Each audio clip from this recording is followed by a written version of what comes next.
Hi everybody and welcome to Cut the Kibble. I'm Paula and this is Miss Bella, my almost one more week 12-year-old Bichon that I've been cooking for since she was like 6 months old. We got her when she was 4 months old and she was very, very sick. I took her to my vet and my vet said, Paula, I home cook for my dogs. Why don't you give it a try? And I've been doing it ever since. So I'm going to do a special video. I've done videos like this in the past, but I'm doing it differently. And now that I know how to do iMovies, I'm going to put it all together into one video for you.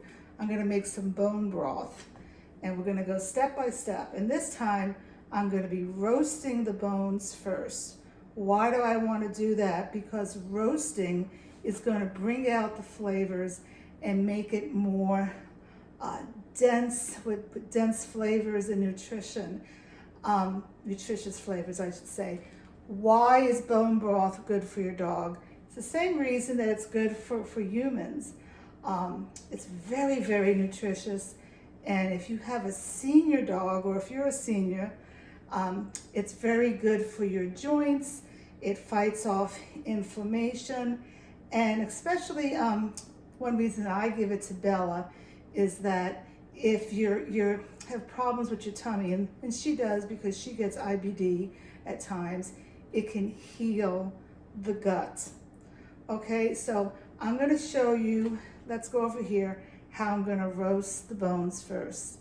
And this is a long process. Don't think you're going to start at 2 o'clock in the afternoon. This is going to be over by 5 because you have to cook it in a slow cooker for at least 24 hours after you roast it. And I'm going to go through each step with you. So let's get going. Okay, so I have a pan here and I'm lining it with parchment paper and I'm putting some parsnips, carrots, and butternut squash on the pan. I'm also going to add later shiitake mushrooms and celery, but I'm not going to roast these because it's going to get too much of the this moisture out of it. I'll let all the nutrition cook in the slow cooker for the 24 hours. And here I have some bones. Now these are special bones. These are grass-fed bones. I'm lucky that I'm here up in the country that I can get these. But you know, you just do the best you can. But the big thing is you need to get bones that have joints and or marrow in them to get the jelly consistency at the end. Now I have to say these don't have joints in them. Joints is what I mean, like knuckles or feet. But I'm hoping that we can get good bone broth. Even though you don't get the jelly consistency, you're still getting good nutrition from the bone broth. And I'm just gonna get some EVOO and drizzle it on. It's a little bit. And then, excuse me, I'm gonna come over here and get a little salt. Dogs need a little salt in their diet, by the way. And sprinkle the salt on here. And I'm going to roast this at 425, 20 minutes. And then turn it over and go 20 more minutes on the other side. And then I'm going to go to the next step where I put it in a slow cooker. Now, if you don't want to roast the meat and the vegetables, you don't have to do that step. This is my only first time doing it. I'm just doing it because I'm curious. I've read that's the better way for flavor. I mean, the dogs are gonna love it any way you do it. And if I was doing it for myself, for a human, yes, I am a human, I would put onions in it and garlic. And of course, I'm not doing onions because the dog, and I'm not doing garlic because I do give her garlic, but if I put the garlic in the slow cooker for 24 hours, it's really gonna get a pungent taste, and I don't wanna do that for her. So let's put this in the oven and I'll come back to you in like 40 minutes. Okay, I just took them out and I'm gonna turn it over. See how it's getting that nice caramelized color? And this little girl is starting to bark. I'll meet you back in 20 minutes. Okay, we're back. Actually, I did like, I don't know, 12 minutes on each side, but I don't know if you can really see it. Can you see it? It's nice and brown. Consider this like, you know, when you're getting some chicken and you put it in a pan and all those bits are at the bottom. Well, this is getting the bits for the flavor. So the bone is hot. Let's see, there's the marrow in the middle. And we want that marrow to come out. Oops, I need to come out because that's where all the collagen is. I don't want to burn her. It's hard. She always wants me to hold her.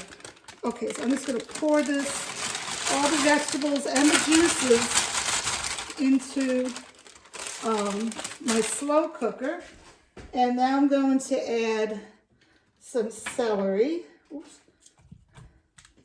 Okay, now, and all these vegetables, we're going to strain it after. This is just for flavor and for nutrition. And shiitake mushrooms. You know, I've always been able to find shiitake mushrooms at my local food line. The past 2 times I've gone there, I have not been able to find them. And all you guys tell me that you can't find them. So today I was on a mission to find shiitake mushrooms, and I got these at Wegmans, but they're pretty expensive. I'm just going to use half of this container and put it in here, and maybe not even half. And the rest, I'm making a recipe tomorrow for Bella with ground beef, and I'm going to use those for it. So I'll save this for tomorrow. So now you want to add some water to this to cover the bones, and you need to use clean, filtered water. You really should do that. You shouldn't use your water out of the tap that has chlorine and other chemicals in it.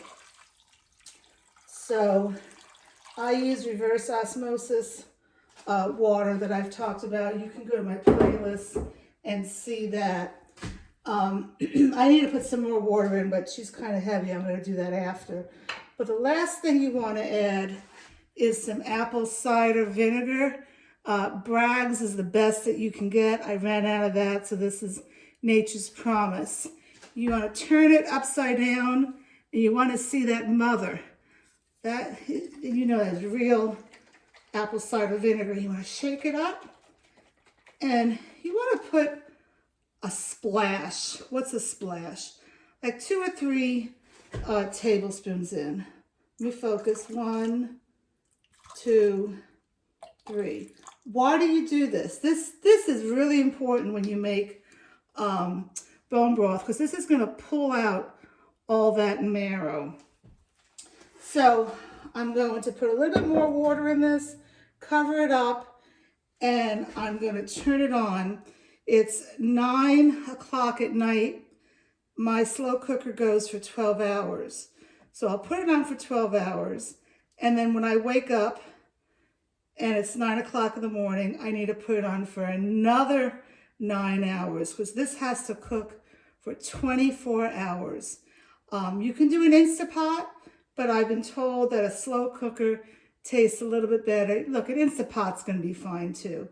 The main thing is you want to cook it a long time, however you do that. I don't have an Instapot.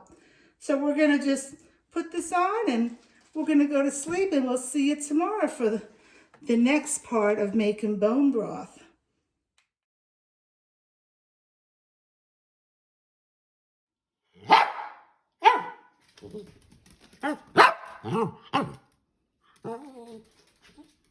Good morning.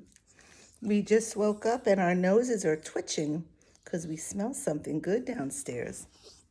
Let's go see. So we woke up at 9:11 and it went off like maybe 3 minutes ago. So I need to put this back on for another 12 hours. Now, the secret to this is don't open up your slow cooker, because if you open it up, you lose 20 minutes of the cooking time because you're letting all the cold air in. So, and this, by the way, is a Ninja 4-in-1, or is it a 3-in-1? I don't know. I think this is a 3-in-1 slow cooker. I love it. It's nice and big. It fits the nice, big bones in it. But I've done bone broth in my other small slow cooker also. Oh, here's Miss Bella. She's so excited. We need to go out right now. So we'll check back with you in another 12 hours. Okay, here we are. Okay, we're almost getting closer to the finishing product of the bone broth. So here we have the bone broth. I have to say it should have cooked for 24 hours, but I only cooked it for 23 because it's 8 o'clock. I need to set it out for a few hours before I put it in the refrigerator, because you don't want to put something really hot in the refrigerator. So this is what I'm using.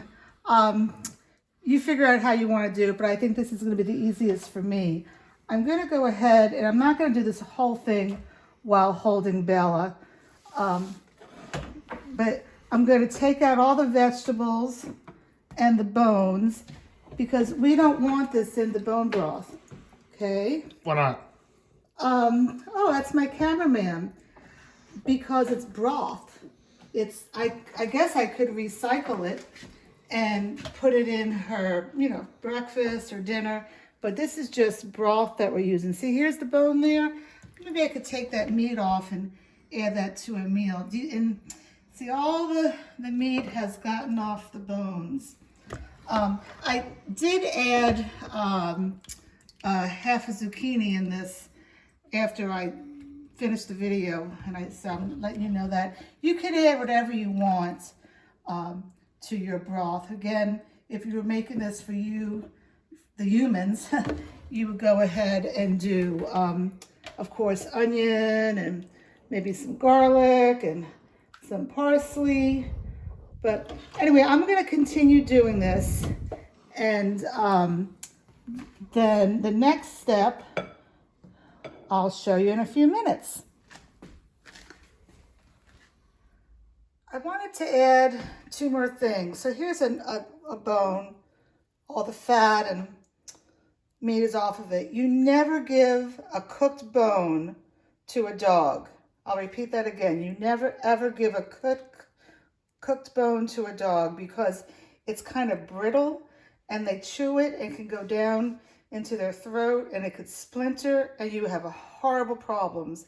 And no, I would not use these vegetables in her meals, because it's been cooked for 23 hours. So all the nutrients have been just zapped out of it. So this is all going to go in the trash. I may pick at the meat and eat some of the meat though. Yum, yum. Okay, so I got 12 cups of broth from that one slow cooker that had 2 bones. And you see the fat is separating a little bit now. You can see it.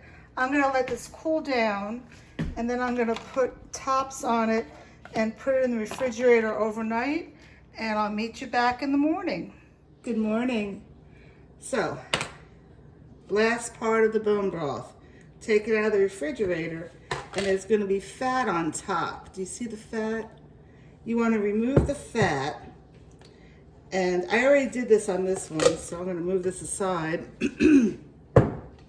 And I want to say that this one did not come out jelly, and that's because the bones that I use, and I mentioned that earlier, I used the bones with the marrow, but I didn't have any bones with joints like in feet or knuckles. If you look back at my other videos on the playlist for bone broth, you'll see that I have some beautiful bone broth that is just so gelatinous. Is that the right word? But this is still good.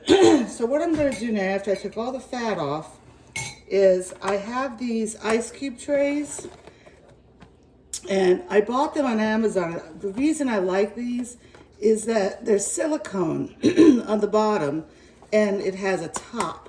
So I'm going to fill this up, put the top on, and put it in the freezer. And then When it's all frozen, I'm gonna go under the sink, run it with the top on, run it under hot water for maybe like 15 seconds. And then all you do is you push this and they all plop off, and you can then put them in a container and use them as you want. Now, how often do I give Bella bone broth? She may get it. It depends. There's no science to it. I may give it to her 1 ice cube at night, each night for a while. I may just do it when she has a tummy ache. But I wouldn't, she's 14 pounds. I don't give her more than 1 ice cube at a time. I don't even know if you can see me doing this. No, you can't. Sorry about that. So, to summarize the important things for making bone broth, it's best if you have organic, non-GMO fed cows. But you know, you do the best you can. You need the bone marrow with the joints. You need to put apple cider vinegar, like 3 splashes or 3 tablespoons. In a slow cooker is best, and it needs to cook for 24 hours. So this is I feel an act of love. It's kind of fun. I started this Wednesday night at 9 o'clock at night, and it's Friday morning, like at 8:30 in the morning. But it's not that I was doing it the whole time. It just had steps to it. I was sleeping most of the time this was working. So I'm just going to go ahead and fill these up. I gave her a little bit with her breakfast this morning, and I'm still in my jammies. So let me know if you have any questions, and please share my video. The more people that subscribe to my video, then YouTube will put my video first when you log on. Again, I don't get any money for this. I just want to help people to spread the word. Come here, Bella. Let me get Miss Bella. She just finished eating. That's why she wasn't with me. We were outside this morning. It's 27 degrees here. It was freezing McGeezin. Was that a good breakfast? She licking her chops. Anyway, the more people that subscribe, YouTube puts it to the top. And my thing is, I just want to spread the word to people to home cook for your dog. And if you cannot home cook, you could add things like fresh leafy greens and carrots and whatever, and bone broth and blueberries, or just offer it as treats to your dog. Okay, so that's it from Miss Bella and me, Paula, at Cut the Kibble. And we hope that you have a good day. Oh, you want to get down?